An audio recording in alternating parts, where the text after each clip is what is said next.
আমি প্রত্যেক কওমের ভেতরে নবী রাসূল পাঠালাম, তাদেরকে দুটো দায়িত্ব দিলাম। আনে আবুদুল্লাহ, তারা যেন আইন যার বিধান, জমিন যার বিধান চলবে তার এই কথা নিজেরা মানে, জাতিরে মানায়। ওয়াজতানিবুত তাগুত, তাগুত যারা, তাগুদের পথকে যেন তারা স্তব্ধ করে দেয়, থামিয়ে দেয়। তাগুতের ব্যাপারে বাধা সৃষ্টি করে, তাগুতকে চিহ্নিত করে দাওয়াতে আওতাভুক্ত করে নেয় এবং তাদের বীজটা দুপড়ে ফেলে। প্রথম পর্যায় প্রতিরোধ নয়, প্রথম পর্যায় হচ্ছে দাওয়াত। ইসলামী আন্দোলন যারা করে, দ্বীনের কর্মী যারা, দ্বীনের দাওয়াতি কাজে যারা সম্পৃক্ত থাকে, তাদের প্রথম মিশন বাধা দিয়া নয়, প্রথম মিশন প্রতিরোধ করা নয়। প্রথম মিশন হচ্ছে চেষ্টায় থাকবে যারা যদ্দূর পারা যায় দাওয়াতি কাজ করে দ্বীনের ছায়াতলে নিয়ে আসা। আপনাকে আমি দ্বীনের ছায়াতলে নিয়ে আসার ব্যাপারে কখনোই কথা বলবো না। আমার ঘরে আসেন, আমার দান রোপণ করে দেন, ঘরটা মেরামত করে দেন, আমার জায়গা জমিগুলো দেখাশোনা করেন, এই কথার প্রতি আমাদেরকে আহ্বান নাই। আপনাকে দ্বীনের ছায়াতলে নিয়ে আসার ব্যাপারে আমাদের একটাই কথা, তোমায় রই বলে দিন কাটে আর রাত কাটে, তোর বেদনার ফুল তুলে ও মদিনার বুলবুলে। আল্লাহুম্মা সাল্লি আলা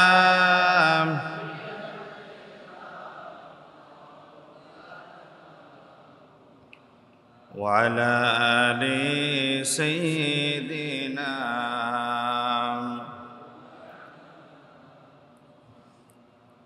ইসলামের প্রবেশদ্বার এই চট্টগ্রামের বন্দর নগরী, বাণিজ্যিক রাজধানী, বাবুল ইসলামের সর্ববৃহৎ সুপ্রাচীর এই মসজিদ, বন্দরটিলে হযরত আলী শাহ রাহমাতুল্লাহ আলাই, এই কেন্দ্রীয় মসজিদের সমবেত সম্মানিত মুসাল্লিন কেরাম, দূর দূরান্ত থেকে আগত মেহমান বৃন্দ, আল্লাহ তাআলার শুকর আদায় করছি যিনি যাবতীয় ব্যস্ততা থেকে আমাদেরকে মুক্ত করে, যিনি আমাদের খালেক, যিনি আমাদের মালিক, যিনি আমাদের রব, তার নির্দেশ বাস্তবায়নে, তার নির্দেশ পালনে সপ্তাহের সবচেয়ে বড় দিন জুমার দিন আল্লাহর ঘর মসজিদে সমবেত হবার সুযোগ দিয়েছেন। আমরা আল্লাহর ভাষায় বলি আলহামদুলিল্লাহ। আলোচনার ধারাবাহিকতায় যেহেতু চলছে মাহে রবিউল আউয়াল, রবিউল আউয়ালের অর্থ হচ্ছে প্রথম বসন্ত, অর্থাৎ যেই মানুষ প্রথম বসন্ত, যেখানে নবী করিম সাল্লাল্লাহু আলাইহি ওয়াসাল্লামের শুভাগমন ঘটেছে, এই প্রথম বসন্তের কর্মসূচি, কর্মনীতি, কর্মপদ্ধতিকে যে মনে প্রাণে বিশ্বাস করে বাস্তব জীবনে মেনে নিয়ে আত্মসমর্পণ করবে, চির বসন্তের চিরস্থায়ী চিরসুখের ঠিকানা আল্লাহ তাআলার জান্নাত ওই বান্দার জন্য আল্লাহ ওয়াজিব করে দিবেন। সুবহানাল্লাহ বলেন। এই যে নবীর শুভাগমন, এই যে রবিউল আউয়াল, এই মাসে আমার নবীর জন্ম, ইন্তেকাল, কর্মনীতি, কর্মপলিসি, কর্মপদ্ধতি এবং রেসালতের দায়িত্ব পালনের খুঁটিনাটি সকল বিষয় আলোচনার দাবি রাখে। জীবনের প্রতিটি পরতে পরতে যে নবীর শান এবং মান আমাদের আলোচনার অনন্য প্রসঙ্গ। একজন মানুষ যখন শিশু সন্তান হয়ে পৃথিবীতে ভূমিষ্ঠ হয়, তার কানে আজান এবং একামত দিয়ার ভেতরে আমার নবী এবং আল্লাহর নামের স্বীকৃতি আছে না নাই? আর একজন মানুষ যখন মারা যায়, তখন কেউ যদি কালিমা পড়ে শেষ নিঃশ্বাস ত্যাগ করতে পারে, আশেপাশে যারা থাকে তারা আনন্দ চিত্তে এই কথাটা ঘোষণা করে যে আমার মা, আমার বাবা, আমার আত্মীয় তার শেষ নিঃশ্বাসটা ত্যাগ করেছে আল্লাহ এবং তার রসুলের স্বীকৃতির মাধ্যমে, নিঃসন্দেহে এই মানুষটা ইমানদার এবং জান্নাতি। এই ঘোষণা দেয় কি দেয় না? অবশ্যই দেয়। তাহলে জীবনের শুরুতে আল্লাহ এবং তার রসুলের স্বীকৃতির উপর আশাটা ইমানদারের পরিচয়, এবং শেষ নিঃশ্বাস ত্যাগ করে ইমান এবং ইসলামের উপর যেতে পারাটা মুমিনের পরিচয়। কবরে রাখার পরে তিনটা প্রশ্ন করা হয়, মার রব্বুকা, তোমার রবকে, ওমা দীনুকা, তোমার জীবন বিধান কি ছিল, ওমান নবিয়ুকা, তুমি কোন নবীর অনুসারী ছিলে, তোমার নবী কে ছিল। এই যে তিনটা গুরুত্বপূর্ণ প্রশ্ন।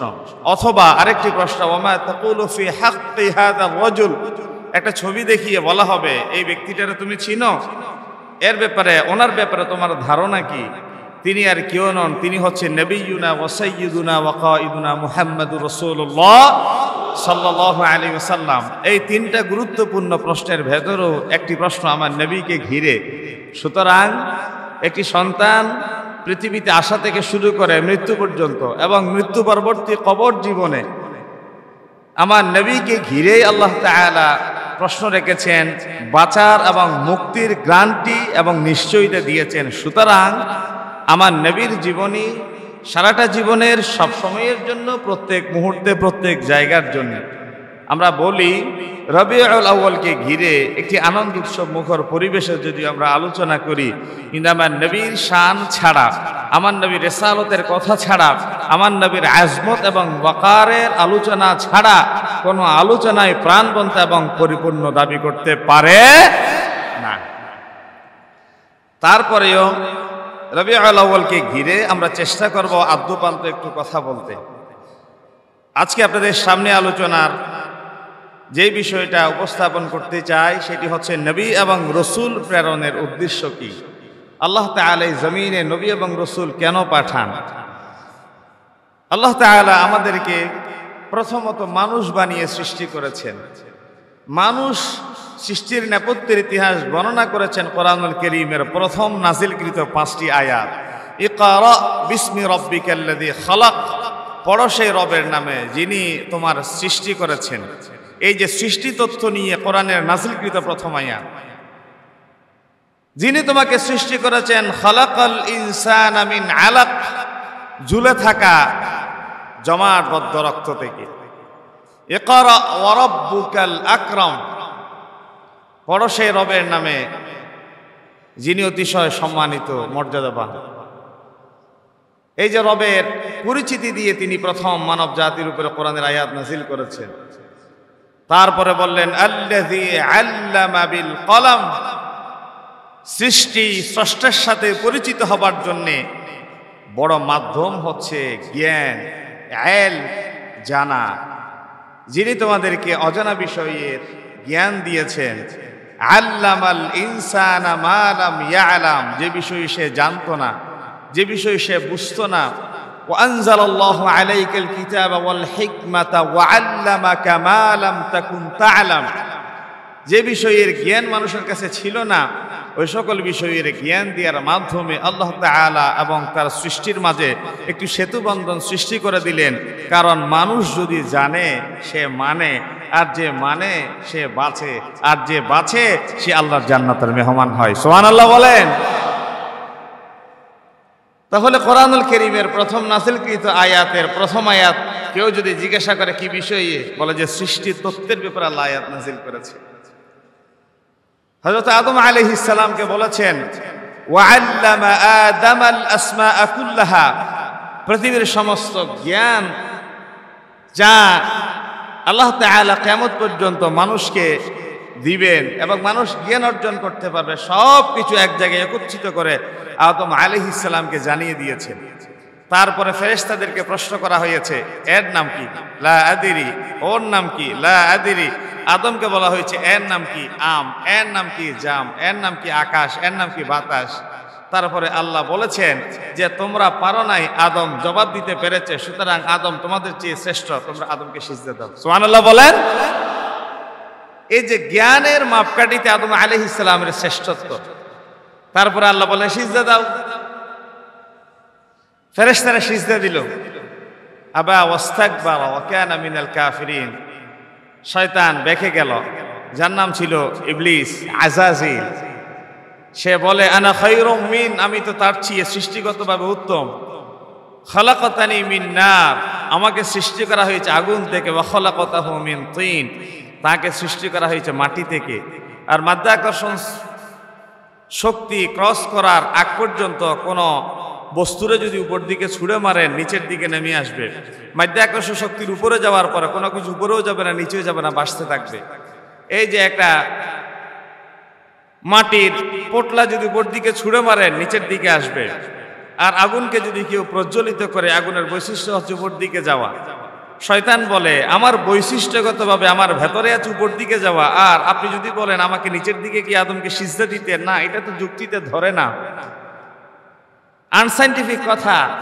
আল্লাহ তাআলা বলেন সব কথা যুক্তির বিবেচনায় নিয়ে মেনে নিতে নাই, যুক্তি দিয়ে কথা বলে শয়তান, আর নির্দেশ পালনে মস্তক ঝুঁকিয়ে আল্লাহ তাআলার বিধান মেনে নেয় মানুষ। এই জন্যে শয়তানের চেয়ে মানুষ শ্রেষ্ঠ বিদায় শয়তান যুক্তি দিয়ে বাঁচতে চেয়েছিল, শ্রেষ্ঠত্ব প্রমাণ করতে চেয়েছিল।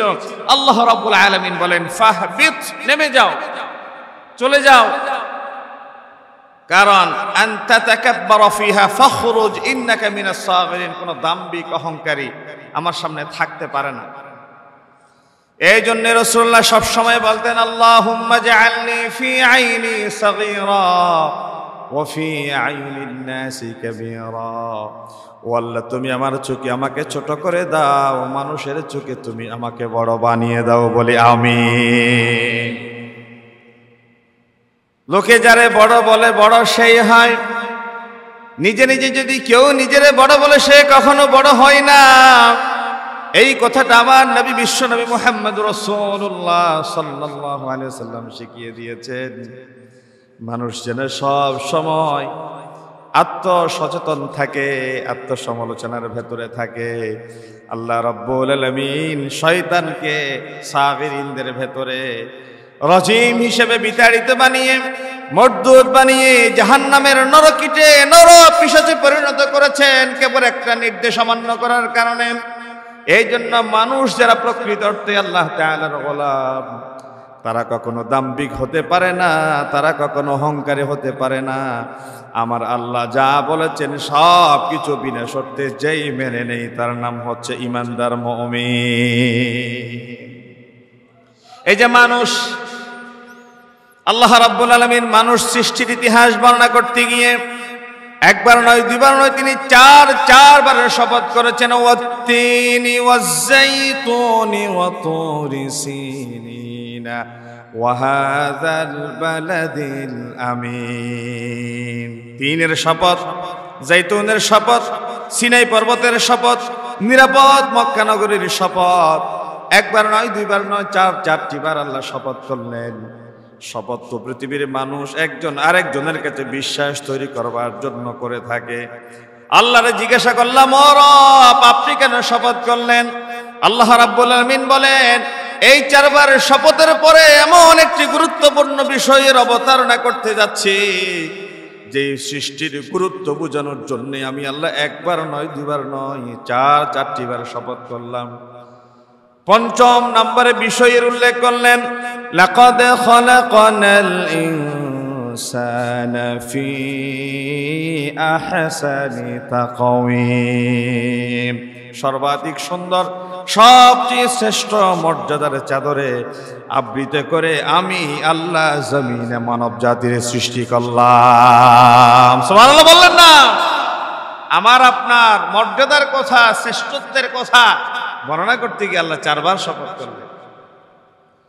শুধু তাই নয়, কোরআনুল কারীমের সূরা আল ইসরা অথবা সূরা মেরাজের ভেতরে হিন্দু, বৌদ্ধ, খ্রিস্টান, মুসলিম সেটা তো অনেক পরের কথা, যাদেরকে আল্লাহ মানুষ বানিয়ে সৃষ্টি করেছেন, মানুষের মর্যাদার কথা বলতে গিয়ে তিনি বললেন ওয়ালাকাদ কাররামনা বানি আদম ওয়ালাকাদ কাররামনা বানি আদম ওয়া হামালনাহুম ফিল বাররি ওয়াল বাহর। জলে এবং স্থলে যত জলজ প্রাণী আছে, যত স্থলভাগে প্রাণী বিচরণ করে, তামাম কায়নাতের ভেতরে সবচেয়ে সম্মানিত মর্যাদা দিয়ে মানুষকে সৃষ্টি করলাম। সুবহানাল্লাহ বলেন। তাহলে মানুষকে আল্লাহ কত মর্যাদা দিলে। এই মানুষের ভেতরে সর্বশ্রেষ্ঠ মর্যাদার অধিকারী হচ্ছেন আম্বিয়া আলাইহিমুস সালাম। পৃথিবীর সমস্ত নবীরা শ্রেষ্ঠ মানুষ, সমস্ত রসুল নবী, সমস্ত নবীরা রসুল নন। রসুল যাদের প্রতি কিতাব দেয়া হয়েছে, নবী যাদেরকে সকলের মাঝে কিতাব দেয়া হয় না। পূর্ববর্তী নাজিলকৃত কিতাবের পায়গাম ওনারা প্রচার করেছেন। কোরআনুল কারীমের সূরা নাবার প্রথম এবং 2 নম্বর আয়াতে আল্লাহ রাব্বুল আলামিন বলেন, আম্মা ইয়াতাসাআলুনা আনিন নাবাইল আযীম। তারা পরস্পর থেকে জিজ্ঞাসা করে এক বিশাল সংবাদের ব্যাপারে। এই যে নাবাউন, নবী খবর দেন ওয়ালা, যিনি সংবাদ দেন, খবর দেন কিয়ামতের ব্যাপারে জাতির সজাগ সচেতন করেন, অথবা রবের বিধানের ব্যাপারে মানুষকে দ্বীনের প্রতি আহ্বান করেন, জাহান্নামের ভয় জান্নাতের আশা যারা অন্তরের ভিতরে জাগান, তাদের নাম হচ্ছে নবী, তাদের নাম হচ্ছে রাসূল।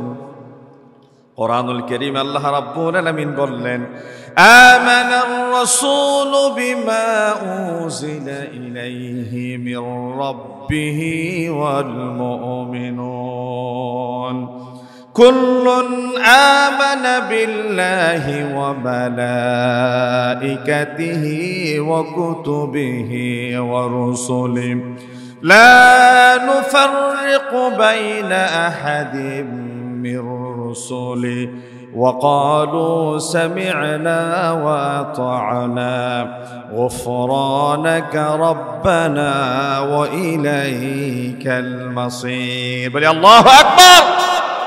সমস্ত নবী এবং রাসূলদের প্রতি আমরা ঈমান আনলাম এবং নবী এবং রাসূলদের ভেতরে কোনো পার্থক্য করি না, সকলেই আল্লাহর পক্ষ থেকে মর্যাদাবান সৃষ্টি। মানুষের ভেতরে সবচেয়ে শ্রেষ্ঠ এবং মর্যাদার অধিকারী নবী এবং রাসূলগণ, আর ওনাদের ভেতরে 5 জন উলুল আজম শ্রেষ্ঠ পয়গম্বর। সকলের ভেতরে যিনি ইমামুল মুরসালিন খাতামুন নবিয়্যিন, তিনি হচ্ছেন আমাদের নবী বিশ্ব নবী মুহাম্মদুর রাসূলুল্লাহ। এই মসজিদে আলিশা মসজিদ আলহামদুলিল্লাহ হাজার হাজার মুসল্লির জনসমাগম ঘটে। এই হাজার হাজার মুসল্লিদের জুমার সালাতের ইমাম কি একজন নাকি একাধিক? এই কথা বলতে কি চিন্তা করে বলতে হয়? ইমাম কি একজন না একাধিক? এই যে একজন ইমামের পেছনে আপনারা নামাজ আদায় করেন, ইমাম যদি ভুল করে হাজার হাজার মুসল্লিদেরকে সাহু সিজদা দিতে হয়। হাজার হাজার মুসল্লি যদি ভুল করে ইমামকে সাহু সিজদা দিতে হয় না। হাজার হাজার মুসল্লিদের এই নামাজের জিম্মাদারিত্ব আল্লাহ একজন ইমামের কাঁধের উপর তুলে দিয়েছে। সমস্ত নবী এবং রাসূলরা হচ্ছেন তাদের ভেতরকার একজন উম্মত থাক, লক্ষ উম্মত থাক, কোটি উম্মত থাক, বেশুমার বেআদত উম্মত থাক, সহযোগের স্ব দায়িত্বশীল জমিনে এক একজন নবীকে তারা ইমাম এবং দায়িত্বশীল লিডার সাইয়্যিদ মুকরর করে তাদেরকে পাঠিয়েছে। তাদের কি কাজ? কোরআনুল কারীমের সূরা আম্বিয়ার ভেতরে আল্লাহ রাব্বুল আলামিন বলেন, وجعلناهم أئمة يهدون بأمرنا وأوحينا إليهم فعل الخيرات। আমি তাদেরকে ইমাম বানালাম, আমি তাদেরকে নেতা বানালাম, তাদেরকে লিডার বানালাম, তাদেরকে সরদার বানালাম। তারা আমার নির্দেশ তাদের মাঝে বাস্তবায়ন করে এবং আমি তাদেরকে তাদের মাঝে কল্যাণকর কাজের ব্যাপারে ওয়াহী করে দিলাম। ওয়া ইকামাস সালাতি ওয়া ইতাআজ যাকাত, তারা নামাজ কায়েম করে, যাকাত আদায় করে। এই যে সহযোগের স্ব অঞ্চলে দায়িত্বশীল নবীদেরকে আল্লাহ রাব্বুল আলামিন নেতা বানিয়ে পাঠালেন, ইমাম বানিয়ে পাঠালেন, শ্রেষ্ঠত্বের চাদরে আবৃত করলেন।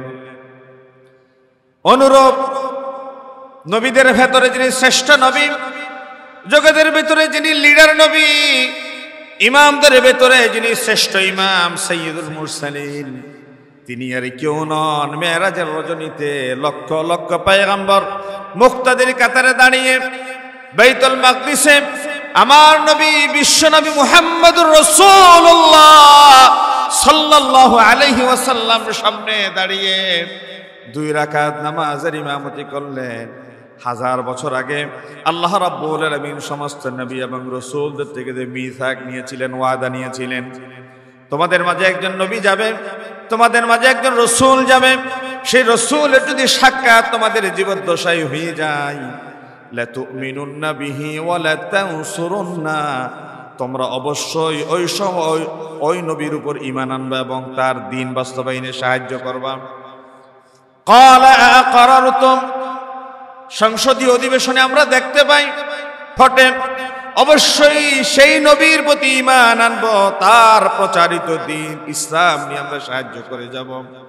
আল্লাহ রাব্বুল আলামিন তখন ফেরেশতাদেরকে এবং উপস্থিত সকলকে ডাক দিয়ে বললেন, ক্বালা ফাশহাদু ওয়া আনা মাআকুম মিনাশ শাহিদিন, উপস্থিত ফেরেশতারা সাক্ষী থাকো, সকল নবী এবং রাসূল সাক্ষী থাকো, তোমাদের সকলের সাথে আমি আল্লাহ সাক্ষী হয়ে গেলাম।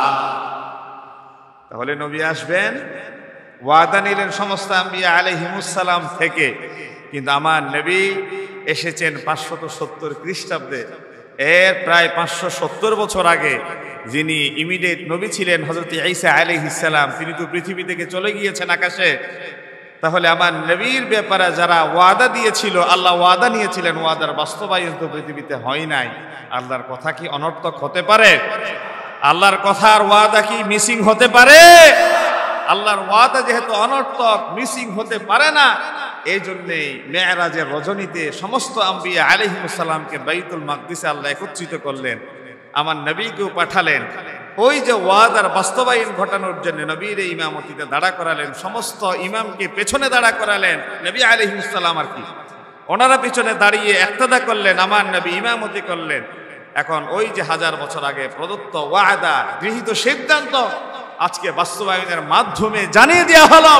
ইমামুল মুরসালিন খাতামুন নবিয়্যিন, সমস্ত নবীদের নবী, শ্রেষ্ঠ মহামানব মুহাম্মদ রাসূলুল্লাহ, শ্রেষ্ঠ পয়গম্বর, এর আগে যত নবী এসেছিলেন সকলেই তার ইমামতিতে কিয়ামতের ময়দানে আল্লাহর সামনে দাঁড়াবেন, আল্লাহর জান্নাতে মেহমান হবে। সুবহানাল্লাহ বলে, সেটাই প্রমাণ হয়ে গেল আমার নবী হচ্ছেন ইমামুল মুরসালিন। এই যে লক্ষ লক্ষ পয়গম্বরকে আল্লাহ তাআলা জমিনে কেন পাঠালেন? সকল নবী প্রেরণের বেসিক একটা জায়গায় একমত। অনেকগুলো ব্যাপার আছে, তার ভেতরে একটা গুরুত্বপূর্ণ জায়গায় সকলেই একমত, এবং নবীর উম্মত ভেদে, পরিবেশ ভেদে, আঞ্চলিকতা ভেদে, পরিস্থিতি অনুসারে শরিয়া এক এক রকম ছিল। নবী এবং রাসূলদেরকে যে উদ্দেশ্যে পাঠালেন, তার প্রথম এবং প্রধানতম বিষয় হচ্ছে তাওহীদ প্রতিষ্ঠার জন্য। কি বিষয়? তাওহীদ প্রতিষ্ঠার জন্য। জমিন যার, আইন চলবে তার, সৃষ্টি যার, বিধান চলবে তার, এই সিদ্ধান্ত বাস্তবায়নের জন্য আল্লাহ রাব্বুল আলামিন সমস্ত নবী এবং রাসূলদেরকে পাঠালেন। কোরআনুল কারীমের ভেতরে 25 জন নবী এবং রাসূলদের নাম আল্লাহ উল্লেখ করেছেন। যতজন নবীকে আল্লাহ জমিনে পাঠিয়েছেন, সকল নবীর দাওয়াতি মিশন কি ছিল? এই মিশনের কথা বলতে গিয়ে আল্লাহ বলেন, ওয়া ইলা মাদয়ানা আখাহুম শুআইবা, মাদায়েনের জমিনে আমি শুআইব আলাইহিস সালামকে পাঠালাম। তিনি তাদের কাছে গিয়ে বললেন, ক্বালা ইয়া কওমি ইবুদুল্লাহা মা লাকুম মিন ইলাহিন গায়রু, হে আমার সম্প্রদায়ের লোকেরা, আল্লাহর বিধান মেনে নাও, আল্লাহর বিধানের প্রতি আত্মসমর্পণ করো। জীবন যিনি দিয়েছেন, বিধান চলবে তার, এই কথার প্রতি ঐক্যমত্য পোষণ করো। সমকালীন যুগের জালিম যারা ছিল, স্বৈরাচার যারা ছিল, অত্যাচারী যারা ছিল, নবী এবং রাসূলরা যে উত্তম মানুষ ছিলেন, সেরা মানুষ ছিলেন, এই ব্যাপারে তাদের ভেতরে কোনো দ্বিমত ছিল না, মতপার্থক্য ছিল না। নবী এবং রাসূলরা যখন তাদের সামনে দাঁড়িয়ে আল্লাহর কালামের ব্যাপারে কথা বলা শুরু করল, নবী এবং রাসূলরা যখন শ্রেষ্ঠ মানুষ হয়ে শ্রেষ্ঠ কিতাব নিয়ে কথা বলা শুরু করল, সাথে সাথেই লেগে গেল তাদের জালেমের জুলুমের মুখোমুখি। যারা ছিল সমকালীন জালেম, তারা তাদের জুলুমের রক্তচক্ষু তাদের সামনে প্রদর্শন করতে ছাড় দিল না। যতক্ষণ পর্যন্ত মূসা আলাইহিস সালাম শুধু মূসা ছিলেন, ততক্ষণ তার সাথে কোনো বিরোধ ছিল না। যতক্ষণ ইব্রাহিম শুধু ইব্রাহিম ছিলেন, সমকালীন যুগের সাথে কোনো বিরোধ ছিল না। ঈসা যতক্ষণ ঈসা ছিলেন, তার সাথে কোনো দ্বন্দ্ব ছিল না। মুহাম্মদ ইবনে আব্দুল্লাহ যতক্ষণ মুহাম্মদ ছিলেন, ততক্ষণ কোনো দ্বন্দ্ব ছিল না।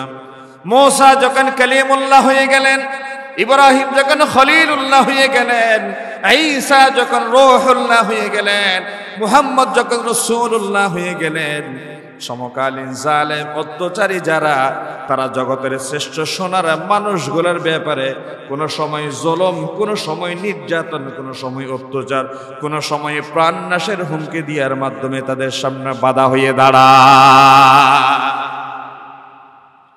আজকের এই যুগেও যতক্ষণ পর্যন্ত আপনি দাওয়াতের কথা বলবেন, যতক্ষণ পর্যন্ত আপনি মানুষকে শুধু পরকালের কথা বলবেন, যতক্ষণ পর্যন্ত মানুষকে আসমানের উপরের বিধানের কথা বলবেন, যতক্ষণ পর্যন্ত আপনি মানুষকে তার সাথে আঘাত লাগার এই সাইডে না গিয়ে, দুনিয়াবি কোনো বিষয়ের সাথে আলোচনায় না গিয়ে মাটির নিচে এবং আকাশের উপরের বিষয়ের ভেতরে সীমাবদ্ধ থাকবেন, ব্যক্তিগতভাবে ভালো মানুষ পরিচয় দিয়ে তাদের দাওয়াতে অংশগ্রহণ করতে পারবেন, তাদের সাথে দায়িত্ববোধ, আত্মীয়তার সম্পর্ক টিকে রাখতে পারবেন, যখনই নবীর দায়িত্বের ব্যাপারে কথা বলবেন, যখনই আল্লাহ তাআলার ওয়াহদানিয়তের কথা বলবেন, আদম আলাইহিস সালামের সাথে যেমনে লেগেছিল শয়তান, মূসার সাথে যেমনে লেগেছিল ফেরাউন, ইব্রাহিম আলাইহিস সালামের সাথে যেমনে লেগেছিল নমরুদ, মুহাম্মদ রাসূলুল্লাহর সাথে যেমনে লেগেছিল আবু জেহেল, আবু লাহাব, আজকাল এই যুগে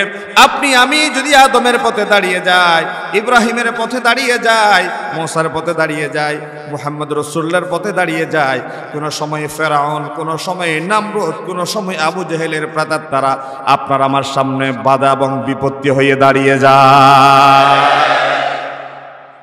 মুহাম্মদ রাসূলুল্লাহ নবুয়তের আগ পর্যন্ত আলামিন, মূসা কালিমুল্লাহ নবুয়তের আগ পর্যন্ত শ্রেষ্ঠ মানুষ, ইব্রাহিম খলিলুল্লাহ তাওহীদ প্রচারের আগ পর্যন্ত জগতের সোনার মানুষ, যখন আল্লাহর রুবুবিয়তের, তাওহীদের, রিসালতের কথা বলে সামনে এসে দাঁড়িয়ে গেল, তখন তাদের আসল চরিত্রের বহিঃপ্রকাশ ঘটল। আদমকে বাধা দিল, ইব্রাহিমকে বাধা দিল, মূসাকে বাধা দিল, মুহাম্মদ রাসূলুল্লাহকে বাধা দিল। শুধু বাধা দেয় নাই, তাদেরকে প্রাণনাশের হুমকির ভেতরে সীমাবদ্ধ না থেকে তাদের জীবন প্রদীপ নিভিয়ে দিয়ে এই জমিন থেকে আল্লাহর তাওহীদের বাণী ভুলুণ্ঠিত করবার জন্য, নিভিয়ে দেওয়ার জন্য তারা এমন করে চক্রান্ত ষড়যন্ত্র বাকি রাখে নাই যা তারা করে যায় নাই। ঠিক কিনা বলেন? আজকের এই দিনও তাদের চক্রান্ত ষড়যন্ত্র থেমে নাই। আদমের অনুসারীরাও তাদের কাজ করে যায়, ইব্রাহিম মূসার অনুসারীরাও তাদের কর্মকাণ্ড চালিয়ে যায়, আর শয়তান, ফেরাউন, নমরুদের দোসর প্রেতাত্মা, আন্ডা বাচ্চা যারা আছে, তারা তাদের এজেন্ডা বাস্তবায়নে তারা থেমে নাই। আল্লাহ রাব্বুল আলামিন দ্বীন কায়েমের পথে যারা আছে তাদেরকে সাহায্য করেন, এবং শয়তান এবং তার দোসর যারা তাদেরকে লাঞ্ছিত করেন, অপমানিত করেন।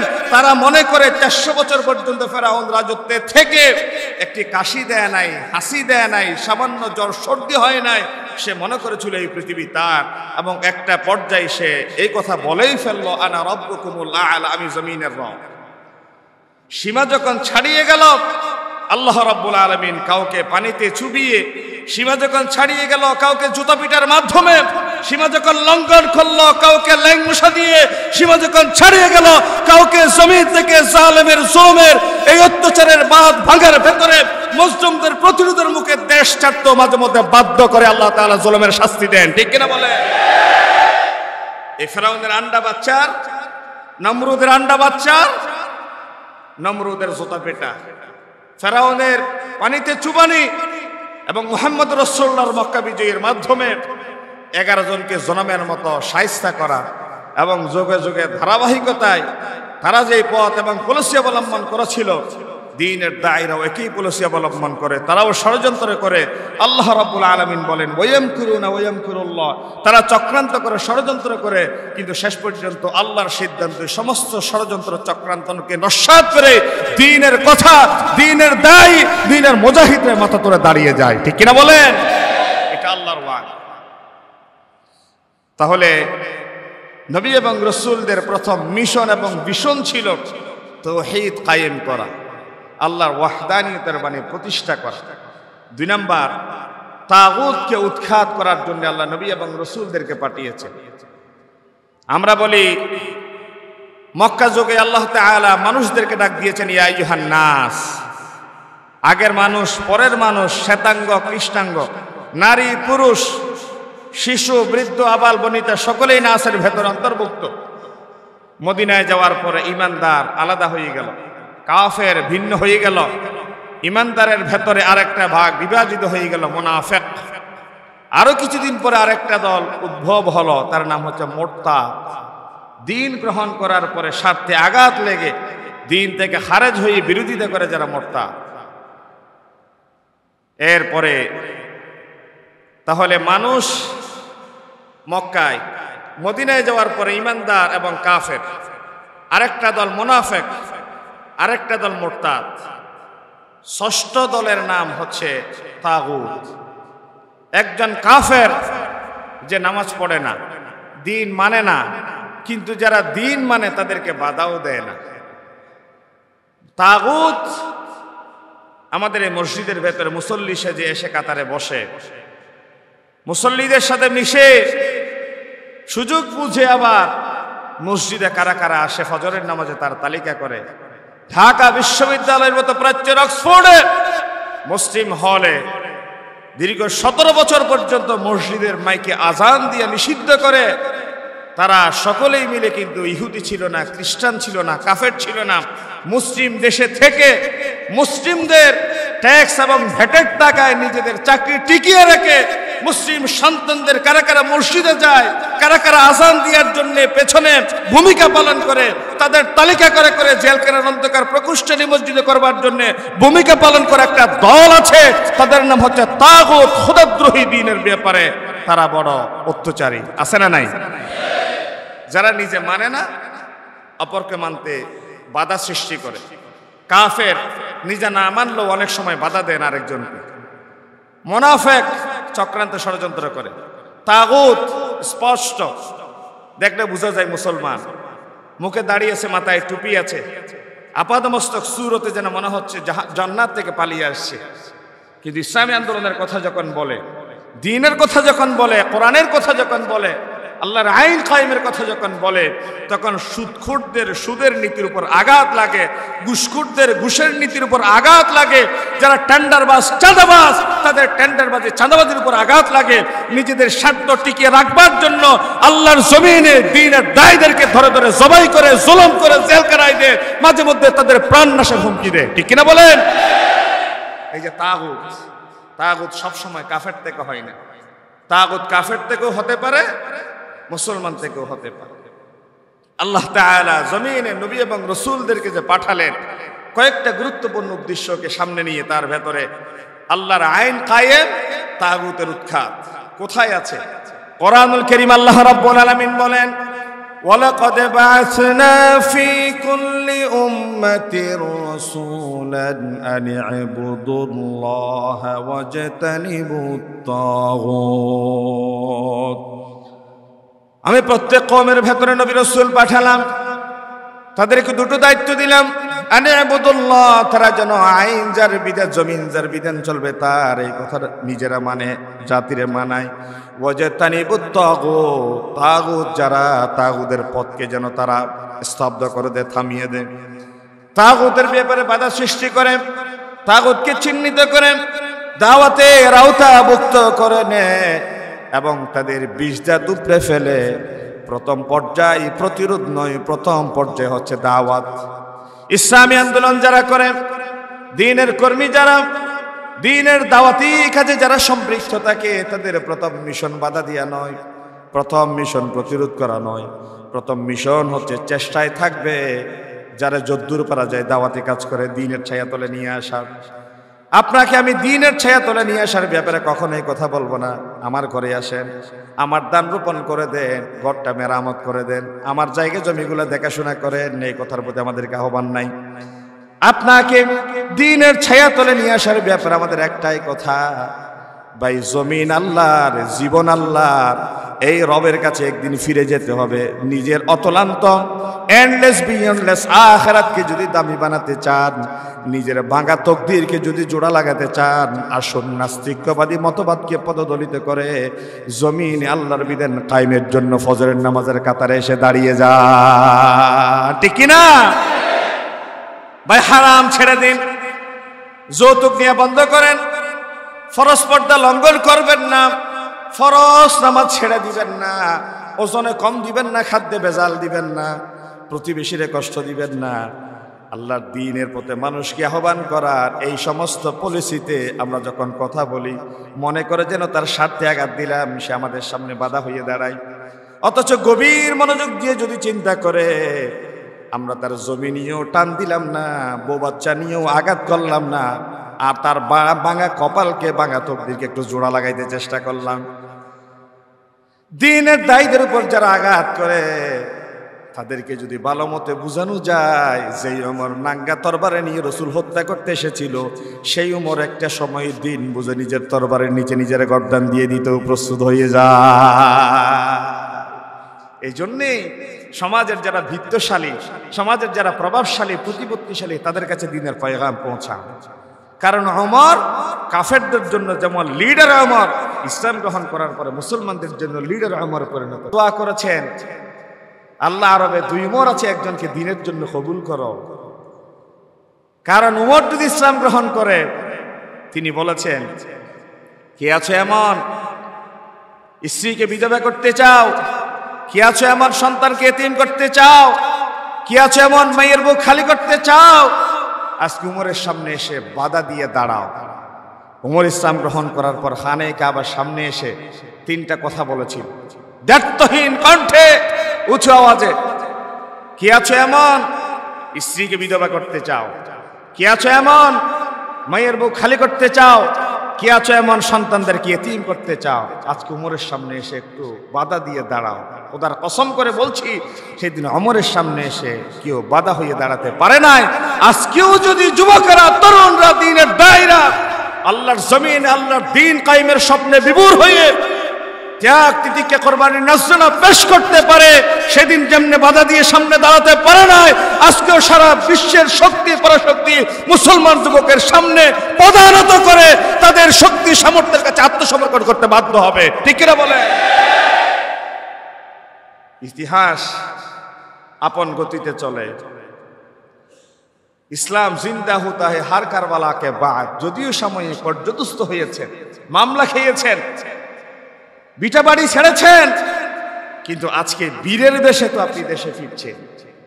আপনি তো মাথা উঁচু করে দাঁড়িয়ে কথা বলছেন। তবে বারবার একটা কথা বলি, গতকালের মজলুম কোনো কারণে যেন আজকে জালেম না হয়ে যায়। গতকালে মজলুম ছিলেন বলে আজকে আপনি কারো উপর জুলুম করবেন না, কারো অধিকার কেড়ে দিবেন না, অন্যায়ভাবে কারো গায়ে হাত তুলবেন না। কারণ সে জুলুমের কারণে আজকে যেমনি সে শাস্তি পাচ্ছে, আজকে আপনার জুলুমের কারণে আগামীকাল আপনি শাস্তি পাবেন। জি আল্লাহ তাকে পরিবর্তন করেছে, আজকে আপনার জুলুমের কারণে আগামীকাল আপনাকে পরিবর্তন করার জন্য আল্লাহর শক্তি সামর্থ্য আছে না নাই? সুতরাং জুলুম করবেন না কারো। আসুন, আমরা দিন মানে দিন বুঝি, দিনের গুড় রহস্য বুঝি। আমরা বাহুবল দিয়ে দিন কায়েম করতে চাই না, আমরা ইসলামের সৌন্দর্য দিয়ে মানুষকে আহ্বান করতে চাই। আল্লাহ তাআলা আমাদেরকে দিন বুঝে, দিন মেনে, দিনের উপর অটুট অবিচল থাকার তৌফিক দান করে বলি আমিন। IUB media